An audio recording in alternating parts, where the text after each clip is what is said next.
I'm Edna Kane-Williams with AARP. Welcome to our new AARP Black Community Book Club. Each month, we'll bring you interesting books written by and for African Americans so that you can be encouraged and inspired. We've also established an online discussion group on aarp.org and on AARP's Black Community Facebook page so that you can have an ongoing dialogue with others about the books and about the authors. Our first book is Terri McMillan's new novel, Who Asked You? We are honored to have the wonderful Terri McMillan here with us today. I'm such a big fan. This is a highlight of my year.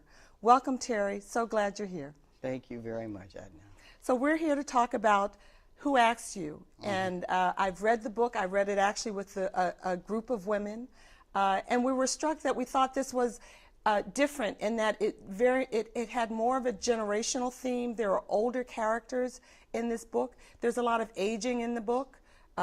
Children grow up. It's not a span of a month. It's years. The central character is AARP age. We like to think over 50. So was the writer. So is this reader. And there was a central theme that we recognized about caring for others. And AARP just recently launched a caregiving initiative. So we're really focused on situations very much like what you just describe in your book. Women taking care of spouses, adult children taking care of parents, grandparents suddenly being responsible for grandchildren. Was that theme, was that focus intentional, and does it revolve around anything that's happening in your life or your family's life? Did you recognize it as a big societal issue, or is it just a creative burst? Well, it wasn't personal because I'm not a grandmother, but it's something that I've always been concerned about, and especially over, say, the last 10 or 15 years, because I've noticed a lot of grandparents. I've read about a lot of grandparents who are in this position, and I just didn't know where they got the strength from. And if they felt gypped at all, that here they are, 2/3 of their life is done, and most of them have adult children and they're gone, and so here's an opportunity to start really living out your life unencumbered to some extent. And in fact, that is interrupted. And I wanted to know how they did it and if they resent it. And I found that a lot of them don't. A lot of us as women and as parents, we rise to the occasion. And you don't just abandon people who need you, and especially children. Right. So that was primarily behind it, but that was behind my motive.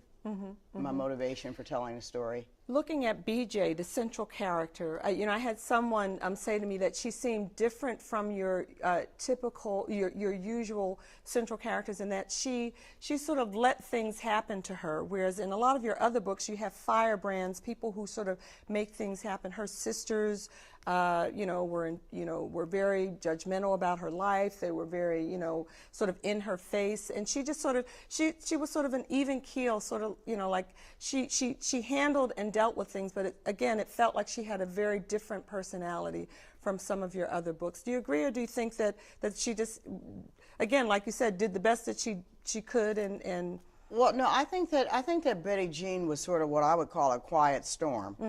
In that, she knew what she was doing, and part of the motive for the title is that, she has a sister who's very religious, and another one who's pretty, almost controlling. She's very dogmatic.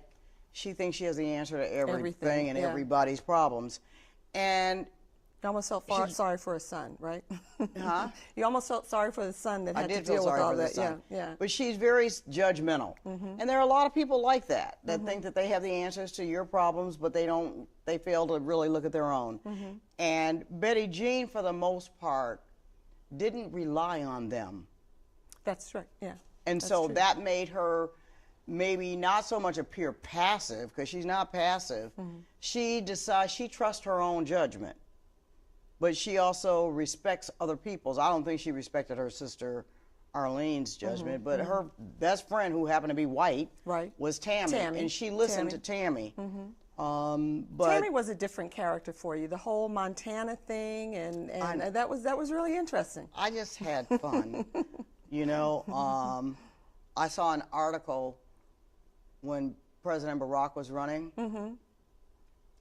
and I don't even remember where I saw it, but I saw this ad somewhere that said, "Rednecks for Obama." And I used it in this book. And this guy lived in Montana. And so, you know, I'm really interested in friendships, but you know, I have a lot of friends who are not black, and I wanted to have a black woman and a white woman befriend each other. Because I have friends of all ethnicities, and we do not refer to each other by that. Color. Right. We just don't. Right. And so there was a lot of richness in the friendship. That and her talking about how black women responded to her, Tammy. It was really interesting knowing that you were a black woman writer trying to describe that. That was interesting for me as well. Well, I just try to put myself in old Tammy's shoes. You know, she said, "I didn't steal that man from anybody." Right. You know. We talk about life after 50 sort of being, we use the term life reimagined or reinvention. What's your message with BJ and some of the other, again, the sisters were older as well, or for Terri McMillan, when you think about life over 50, what's this book trying to tell us? That there are a lot of stop and starts, but I think that,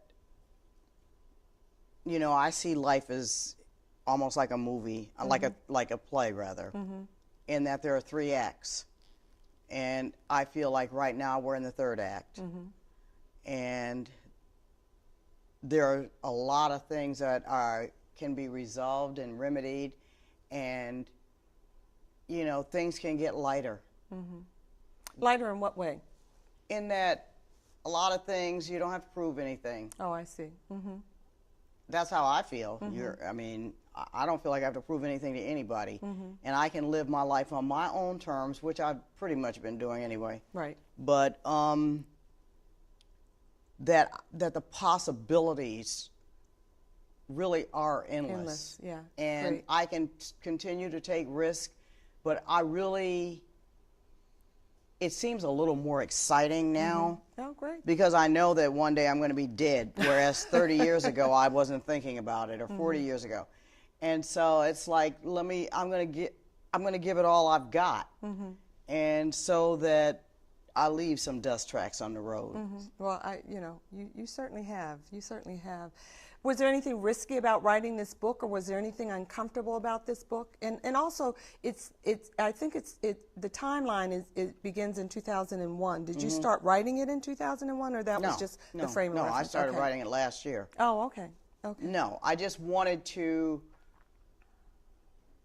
the children to grow up. Okay. That much I did know. Okay. I wanted them to at least go finish high school.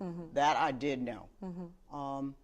And normally I don't write books that span this period of time. Yeah. So, was that a conscious decision, or did that just start happening? No, it was a conscious decision, because I knew that this woman was going to raise her grandchildren. That much I did know.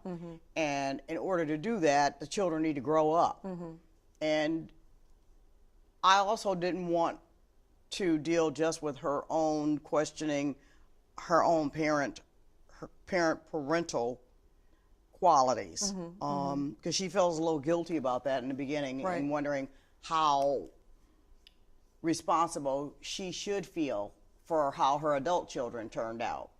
And another very familiar theme for those of us who have raised children, and at some point you have to realize that you can't control everything. Oh, no, you cannot. Right. You have to let them go. No, you have to let them go, just like our parents let us go. Yes. A lot earlier, though. But that's part of the whole, I mean, because there are a lot of people that hold you hostage. Right.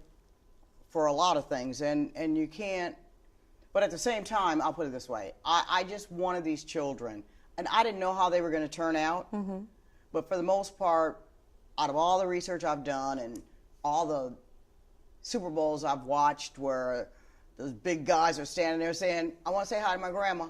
And there are a lot of them, or their mother. Oh yeah. Not the wives, not daddy for the most part, but it's, hi hi, Grandma. You know, and most of the people that I know that were raised by their grandparents or grandmother, they did okay. Yeah, they did okay. And the young men, they're just more responsible. Their mannerism, not to say that you can't get it from your mother or Right, parents, right. of course, but it's almost as if they know they got another chance before they realized they needed another chance. Right. Well, it's a wonderful book, and it's engrossing. I read it in 2 days, and that's because I had to work during the day. So thank you so much for being here. That's all the time we have for now. I'd like to thank Terri McMillan for joining us today. And again, I want to remind you to please join us for an online discussion about Who Asked You, and we'll see you again next month with a new book and a new author. Thanks so much, Terri. Thank you.